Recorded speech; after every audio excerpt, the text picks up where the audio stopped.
ఒక లక్షణం ఉంది. తులసి లక్ష్మి యొక్క స్వరూపం.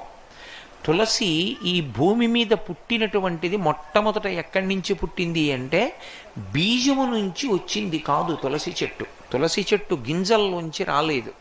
తులసి చెట్టు వృంద అనబడేటటువంటి మహాపతివ్రత యొక్క శరీరము దగ్ధమైనప్పుడు ఏర్పడినటువంటి బూదిలోంచి విత్తనాలు చేశారు బ్రహ్మగారి యొక్క అనుగ్రహం చేత. ఆ విత్తనములను చల్లితే అందులోంచి తులసి పుట్టింది. అందుకే అసలు తులసి కారణజన్మురాలు, లక్ష్మియే తులసిగా వచ్చింది. తులసికి ఒక్కదానికే ఒక లక్షణం ఉంది లోకంలో.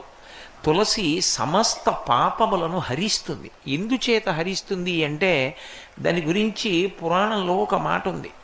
యన్మూలే సర్వతీర్థాని యన్మధ్యే సర్వదేవతై యదశ్రీ సర్వవేదేషు తులసీత్వం నమామ్యహం అని.